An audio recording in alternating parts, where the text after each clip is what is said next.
Someone inside the FBI made a mistake, and then they leaked false information to one of the most respected news agencies in the world to cover it up. That is not speculation. That is what Mark Geragos, one of the most well-sourced criminal defense attorneys in America, told Brian Entin on camera this week. And when you understand exactly what that mistake was and what it set off inside the FBI investigation, the confused and contradictory messaging that came out of this case last week suddenly makes complete sense. Here is what happened. Reuters, a legitimate and respected news organization, published a report last week citing 2 law enforcement sources stating the FBI had concluded that none of the ransom notes in the Nancy Guthrie case were real. All fake, every single one. That report sent shockwaves through everyone following this investigation because it directly contradicted what sources close to the case had been telling Brian Entin for months, that investigators were still treating at least the first 2 notes as potentially legitimate and actively investigating them as such. Within 24 hours, the FBI did something they have not done since the very beginning of this investigation. They put out an official public statement, not a leak, not an anonymous source, an official statement from FBI Phoenix, saying that some ransom demands may potentially be legitimate and are still being investigated as such, and that this case continues to be investigated as a kidnapping for ransom case. Now think about what it takes to make the FBI issue a public statement contradicting a Reuters report in an active investigation. That does not happen casually. That does not happen over a minor miscommunication. Something significant broke internally and forced their hand. According to Mark Geragos, speaking to Brian Entin on News Nation, here is exactly what that something was. Someone within the FBI was tasked with testing the Bitcoin wallet connected to the ransom notes. The goal was to trace the wallet back to a location or identity through what investigators call a reverse engineering process. That person, according to Geragos' sources, made a mistake. They did not follow up on the testing in real time the way they should have. And then, facing the consequences of that mistake internally, they went to Reuters and leaked the story that the notes were all fake. Why would leaking that help cover a mistake? Because if the notes are all fake anyway, then there was no damage done by fumbling the Bitcoin trace. The mistake becomes irrelevant if the evidence it was meant to trace was never real to begin with. But here is the problem with that logic. The other parts of the FBI, the people actually working the case in Phoenix who have been treating those first 2 notes as potentially legitimate for months, found out about the leak, and they were not willing to let false information stand publicly in an active investigation. That is what drove the official statement. Not a routine clarification, a direct internal conflict between the person who made the mistake and leaked to Reuters and the investigators in Phoenix who know what the evidence actually shows. Retired FBI agent Steve Moore, who spoke with Brian Entin about the internal dynamics, explained it this way. It is completely common for the field office in Phoenix to have a totally different idea or belief than headquarters in Washington, D.C. The field agents are handling evidence, talking to witnesses, and living the case every day. The headquarters agents left investigation years ago and went the management route. That disconnect has always existed inside the FBI.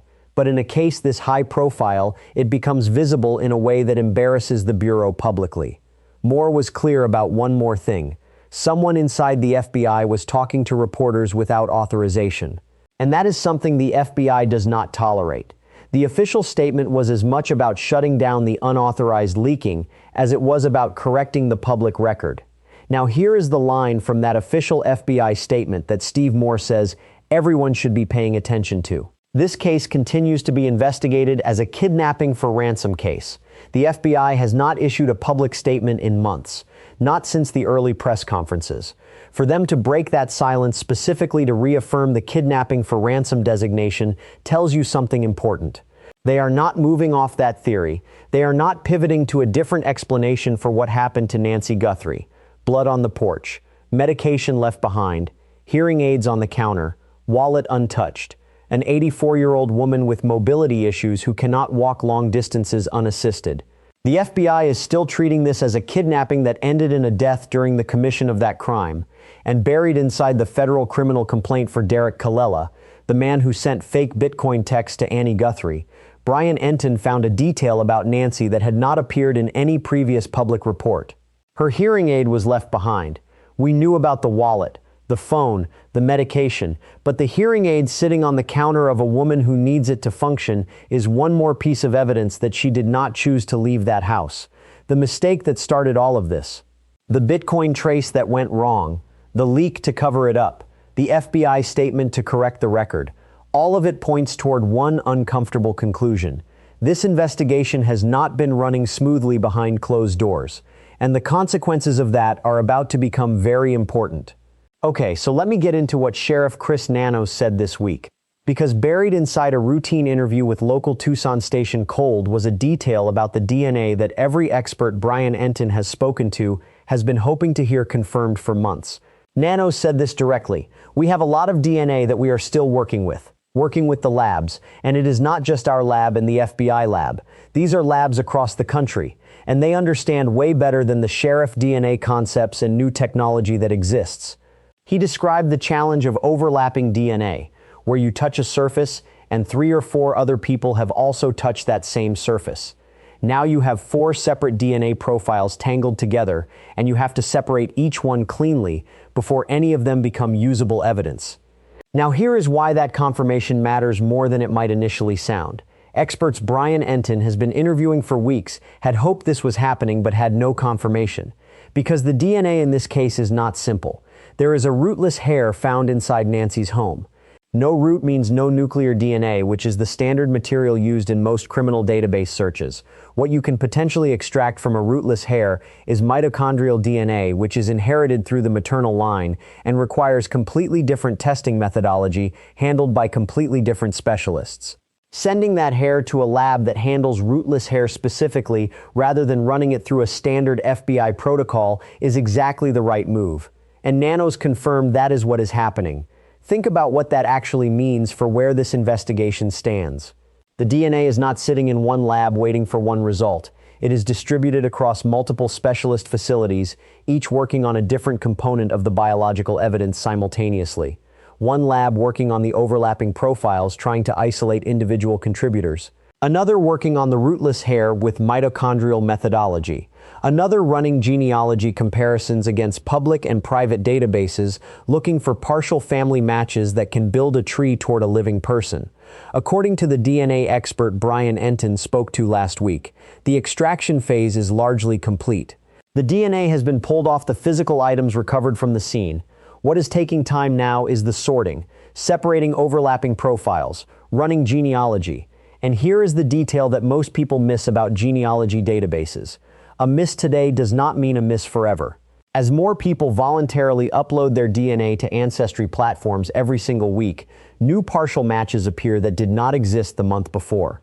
Someone's second or third cousin submitting a sample for a family history project could be the thread that connects investigators to a suspect who has never been in any criminal database and never anticipated being found this way.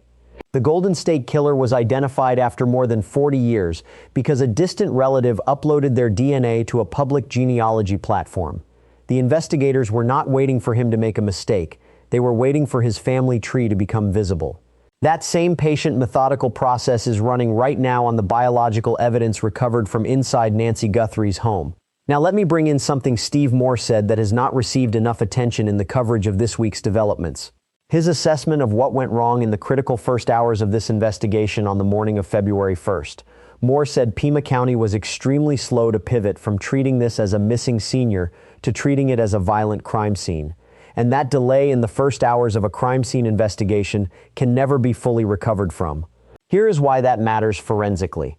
When investigators arrive at what they initially believe is a missing person situation, they are not preserving a crime scene. They are searching for someone. People are moving through the space. No sign in logs.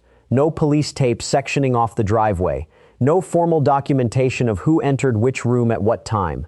And every person who moves through an unpreserved scene potentially contaminates evidence, transfers material that does not belong, or destroys trace evidence that existed in its original form for only a matter of hours after the event.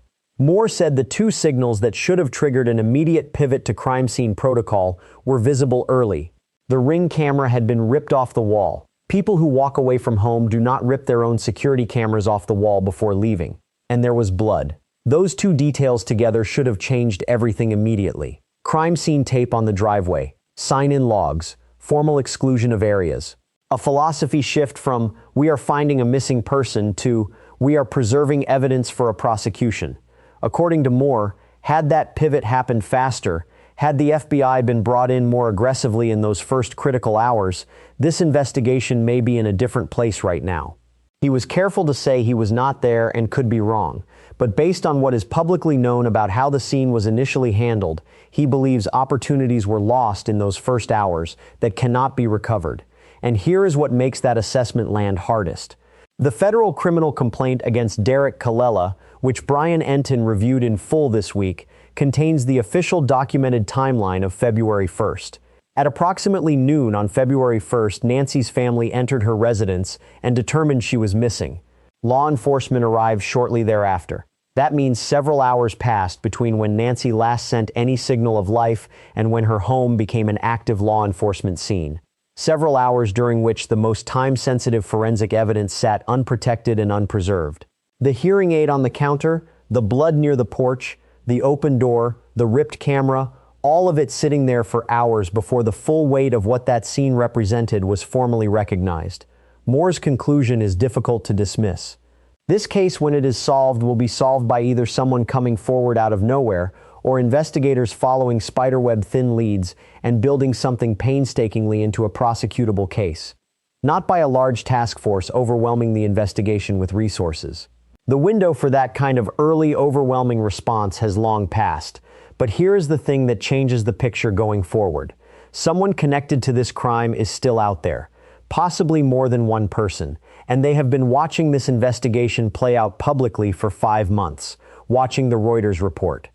Watching the FBI statement, watching Brian Entin report from airports and courthouses and local affiliates, watching and knowing that the DNA is in labs across the country getting closer to a name. And according to Mark Geragos, the window for that person to do something smart is still open, just barely. Okay, so let me bring everything together with the one suggestion that came out of this week's coverage that nobody is talking about loudly enough. Because Mark Geragos said something at the end of his conversation with Brian Entin that is either the most practical path forward in this entire investigation or the most uncomfortable thing anyone following this case wants to hear. He said whoever is involved in this should get a lawyer, and that lawyer should contact the prosecutors, and they should work a deal. Now, before you react to that, let me explain exactly what Geragos means and why a man with his level of law enforcement sourcing is putting that idea on the table publicly after 5 months. This is not about letting someone walk free. This is about how complex multi-person crimes actually get solved in the American justice system. When more than one person is involved in a crime, the first person to come forward with real information almost always receives the most favorable treatment. Not immunity necessarily, but a deal. A reduction, a path that does not end at the harshest possible outcome. And in a case being treated as a kidnapping for ransom in Arizona, where the death of the victim during the commission of that crime carries the most serious possible charges, the difference between cooperating and not cooperating can be the difference between decades in prison and something survivable. Geragos was specific about who he is talking to. Not necessarily the main person directly responsible, someone on the outside who has information. Someone who knows something, someone who has been carrying what they know for 5 months, watching this investigation get closer and closer, and understanding that the DNA in those labs across the country is moving toward a name whether they cooperate or not. For that person, the calculation is simple. Come forward now through a lawyer with the protection that legal process provides and shape what happens next. Or wait for investigators to find what they are already looking for and have no leverage left at all. Steve Moore reinforced this from the investigative side. He said this case, when it breaks, will break because someone comes forward. Not because of a massive task force. Not because of a single dramatic forensic breakthrough. Because a human being who has been living with this information decides the weight of carrying it has become heavier than the risk of putting it down. Now let me bring in the full picture of where every investigative thread actually stands right now, because the mixed messaging of this week obscured something important. This investigation is not stalled. It is running on multiple parallel tracks simultaneously, and each one is moving. The DNA is distributed across specialist labs nationwide. The rootless hair is being processed with mitochondrial methodology by labs that handle exactly that type of evidence. The overlapping profiles are being separated and individually identified. The genealogy databases are being searched, and new family matches appear every week as more people voluntarily upload their own DNA. A hit that does not exist today may exist next month. The Bitcoin wallet with the $164 FBI dusting deposit has not moved. That stillness means whoever controls it understands exactly what touching it would trigger. That level of operational awareness is itself a forensic data point that narrows the field of who this person is. The FBI's official statement reaffirming the kidnapping for ransom designation was not routine housekeeping. It was a deliberate decision made under pressure to correct a damaging leak and reestablish the investigative framework that the field agents in Phoenix have been working within for 5 months. The fact that it came from FBI Phoenix specifically and not from headquarters tells you the people actually working this case have not wavered on what they believe happened to Nancy Guthrie. And the Callella federal complaint confirmed in official federal documentation for the first time the precise sequence of events on February 1st. Nancy last seen alive the night before. Family notified by a friend at noon that she had not attended church. Family entering the residence and finding her gone. Blood near the porch. Wallet, phone, medication, hearing aids, all left behind. Law enforcement arriving shortly after noon. The official federal record of that morning now exists in a filed court document that cannot be walked back or amended. Now here is what Steve Moore said about the internal FBI dynamics that I want you to hold on to. He said the disconnect between the Phoenix field office and Washington, D.C. headquarters is not unusual. But in this case, it has become visible in a way that is damaging to the investigation publicly. The agents in Phoenix are holding evidence, talking to witnesses, and living this case every day. The people in Washington are feeding information up a chain of command without the ground-level feel of what that evidence actually means. When those two groups disagree, and that disagreement leaks to Reuters, the result is 5 months of careful investigative work undermined in a single news cycle. The FBI statement was an attempt to shut that dynamic down publicly. Whether it succeeded internally is a different question. Moore believes the unauthorized leaking is a serious problem that has to be addressed before it does further damage to the case. Because every time contradictory information reaches the public, it gives a potential defense attorney ammunition to argue confusion and inconsistency in the investigation itself. That is not a hypothetical concern. That is courtroom reality for the prosecutors, who will eventually have to stand in front of a jury and present this case without any visible cracks in how it was handled. And that brings everything back to where Geragos ended. A lawyer, a deal, a conversation with prosecutors that happens before investigators find what they are already looking for rather than after. Because after is too late for leverage. After is just consequences. 5 months ago, Nancy Guthrie had dinner with her daughter, let someone she loved walk her to her door, and went inside her home in the Catalina foothills for the last time. She went to Mass every Sunday morning. She called her daughter every single day without missing a beat. She deserved to grow old quietly in the home she loved. The DNA is in the labs. The Bitcoin tripwire is set. The genealogy databases are being searched. And somewhere out there, a person who knows what happened on the night of February 1st is waking up every morning making a calculation about whether today is the day they pick up the phone and call a lawyer. If you've been able to make it this far, don't forget to subscribe so you can stay updated with this case. Something is moving. I will talk to you very soon.